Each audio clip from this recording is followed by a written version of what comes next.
Hola,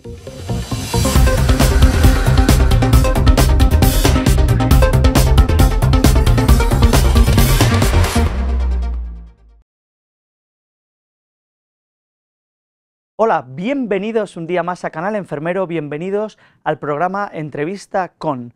Hoy nos acompaña una invitada muy especial, que además ha hecho el esfuerzo de viajar desde Barcelona a Madrid para esta entrevista, y su nombre es Silvia Panés Segarra. Con ella vamos a hablar un poco de literatura, de salud mental y de varios otros aspectos de la enfermería que no son los habituales. Ella tiene una dilatada trayectoria como enfermera asistencial en urgencias, en atención primaria, en distintos servicios hospitalarios, entre los que destaca, tiene un recuerdo especial de su paso por un servicio de psiquiatría. Ella además es especialista en geriatría y cuenta con formación en dirección de centros sociosanitarios, que es donde está ejerciendo últimamente, pero la traemos aquí por sus libros, tiene una dilatada obra literaria de la que vamos a hablar y con ella vamos a adentrarnos en un mundo muy desconocido, fascinante y del que hay que hablar sin tabúes. Adelante, Silvia, ¿qué tal? Bienvenida a Canal Enfermero, ¿qué tal? Hola. Bueno, he dicho, tienes muchos libros, son muy introvertidos, abordan emociones, sentimientos que se te pasan por la cabeza a lo largo de muchos años y con la enfermería de fondo, porque para eso eres enfermera. Tengo aquí el último, el nuevo, que está recién salido del horno, recién salido. O sea, de apenas unos días, lo mostramos ahí a cámara. Tiene como título Invisible dentro del espectro autista, un libro que sorprende y que nos vas a contar por qué escribes este libro y qué vamos a encontrar los lectores. Vale. Los invisibles dentro del espectro autista somos las personas que estamos dentro de este espectro, pero pasamos desapercibidas, como yo. Entonces yo hará unos 4 años descubrí que estaba dentro del espectro autista. Y fue gracias a una personita muy querida y muy cercana a mí, de la cual quiero guardar su anonimato, y en el libro le pongo el nombre de Teo.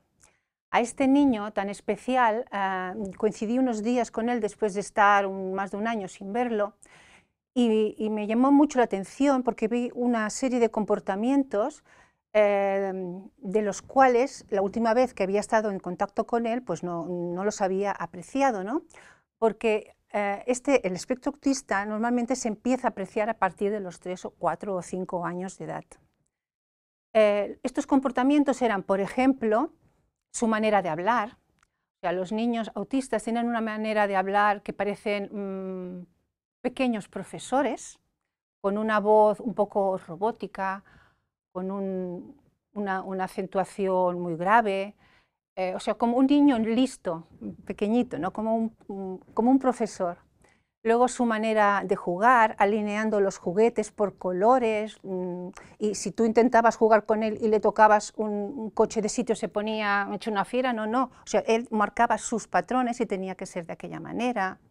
Luego también sus crisis, que normalmente la gente llama rabietas infantiles, pero que en los niños autistas no son rabietas, sino que son los llamados meltdown, que son que aparecen después de una sobrecarga sensorial, porque las personas que estamos dentro del espectro autista normalmente somos personas hipersensibles y nos sobrecargamos con mucha facilidad, y al no saber canalizar estas emociones, pues llega un momento en que explotamos, y son las crisis estas típicas de los niños autistas. Tú, por lo que dices, te estás hablando en primera persona. Sí. Estoy dentro del espectro autista, o sea, porque tú has estado trabajando toda la vida de enfermera, has llevado tu vida.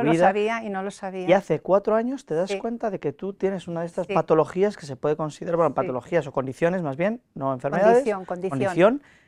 Y te das cuenta a raíz de este niño. Sí. Y entonces recibes un diagnóstico ya. Yo entonces, al ver esto, me centré en él, y para ayudar a la madre empecé a comprar libros sobre autismo infantil, empecé a informarme, pero tirando y tirando del hilo llegué a unas páginas de YouTube donde personas mayores hablaban su propia experiencia, que habían sido diagnosticadas con 20, 30, 40, 50 o 60 años. Y al oír los relatos de estas personas, sobre todo mujeres, me sentí totalmente identificada. digo, pero si es que soy yo. O sea, lo que está explicando esta persona está explicando lo que yo he sentido durante mi vida. Y entonces, pues lo típico, empecé a explicarlo a la familia y salió el negativismo por todas partes. ¿Cómo quieres ser tú autista? ¿Cómo vas a ser tú Asperger? Porque claro, una persona que tiene una carrera, que tiene unos estudios, que está casada, que tiene hijos, que está trabajando, ¿cómo va a ser autista, ¿no? Entonces, el concepto de autismo que había en los años 80 no tiene nada que ver con el concepto que tenemos ahora. Porque en el año 2013, a partir del DSM-5, que es la clasificación categorial de los trastornos mentales, habían 4 trastornos que los compaginaron en uno. Estos 4 trastornos eran el síndrome o trastorno de Asperger, el síndrome o trastorno autista, el trastorno desintegrativo infantil y el trastorno no específico de niños. Estos 4 diagnósticos los unificaron en uno, en el TEA. ¿Y por qué hicieron esto? Porque vieron que habían unas características iguales en estos 4 diagnósticos, en cuanto a la comunicación, en cuanto a la interacción social y en cuanto a patrones restringidos.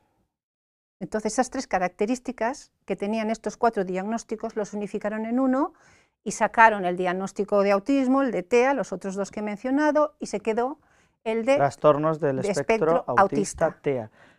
Pero que es un tema que no sé si coincidirás conmigo en que no es muy conocido en la sociedad, está como... Nada. Hay un cacao, una confusión, un estigma, ¿no? Quizá, que tú ayudas a combatir con este libro, que además es muy didáctico, viene un glosario y viene también una serie de conceptos muy bien explicados, y he leído por ahí también que es que la prevalencia ahora mismo está en 1 de cada 80 personas. Sí. En el año 2021 era 1 de cada 100 y ahora mismo está en 1 de cada 80 personas. Cada vez se van diagnosticando más. Sí, que no es que haya una epidemia de esto, sino que hay gente que no lo vivía su vida con sus problemas y sus circunstancias, y en realidad lo que le ocurre es que está dentro del trastorno del espectro. Se están diagnosticando más, primero gracias a que los medios diagnósticos han ido progresando, no lo suficiente, pero han ido progresando.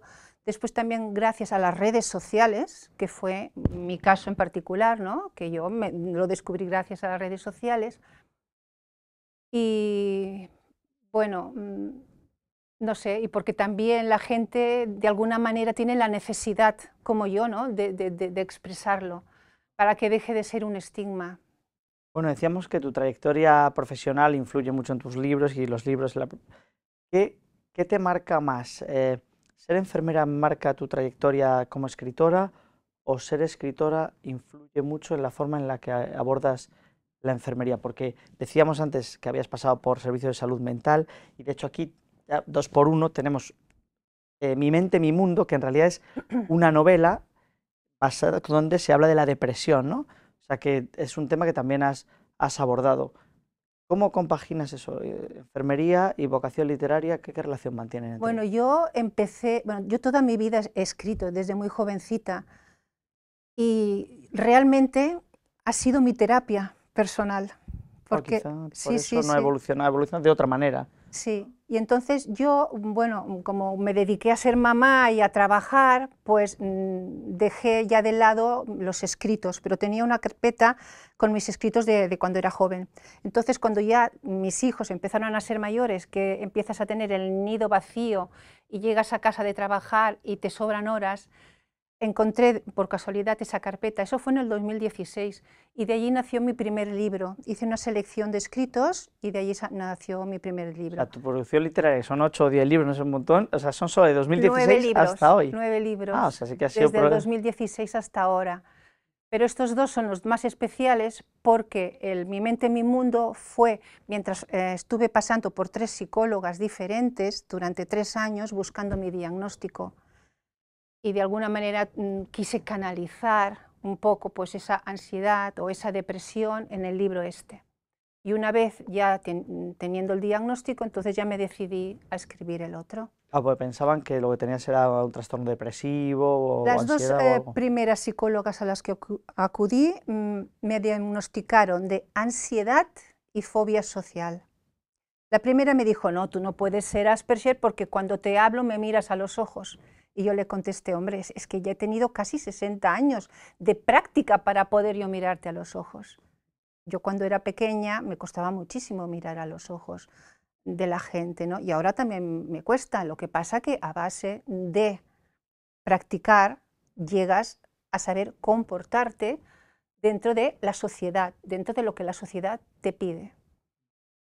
¿Y tú crees que, dado que todos tus libros abordan muchos sentimientos y sensaciones muy profundas, crees que corre el riesgo de tecnificarse hasta los cuidados enfermeros hasta un punto en que se deshumanicen o no, siempre la enfermería sea la misma? Porque yo entiendo que tú aplicas toda tu experiencia vital también a tu día a día como enfermera, ¿no? Yo he cambiado muchas veces de centro de trabajo precisamente por eso, porque mi entorno no me acababa de gustar, porque veía mil cosas que yo intentaba cambiar, porque también he trabajado de coordinadora y de supervisora en varios centros, y no acababa de poder implementar un buen trabajo, porque claro, una cosa es lo que tú quieres, piensas, sientes, y otra cosa es lo que quieren, piensan y sienten los demás, ¿no? Yo en mi trabajo siempre he sido muy metódica, tal vez demasiado estricta, me gusta mucho el perfeccionismo, y para encontrar eso es muy difícil. Bueno, pues nos hemos quedado sin tiempo, Silvia, ha sido Uy, un verdadero placer qué pena. compartir este rato y lo que tenemos que decir a la gente que este libro, Invisible dentro del espectro autista, puede ser de suma utilidad para abordar mejor esta serie de condiciones que vemos tiene una altísima prevalencia. Es una obra bien hecha, tiene también unos dibujos artísticos hechos por la propia escritora y se puede conseguir, pondremos enlaces por ahí, pues en Amazon fácilmente, y además, como nos ha traído unos cuantos de la novela y de este, pues lo vamos a sortear entre la gente que ve Canal Enfermero y además estarán dedicados por su autora. Bueno, Silvia, muchas gracias por haber A venido vosotros, a nuestro plató gracias. y a todos vosotros os recordamos que aquí en Canal Enfermero tenéis toda la actualidad de la profesión, con los informativos, documentales, entrevistas, reportajes, todo muy fácil, a golpe de clic. Nada más por nuestra parte, nos vemos pronto, adiós.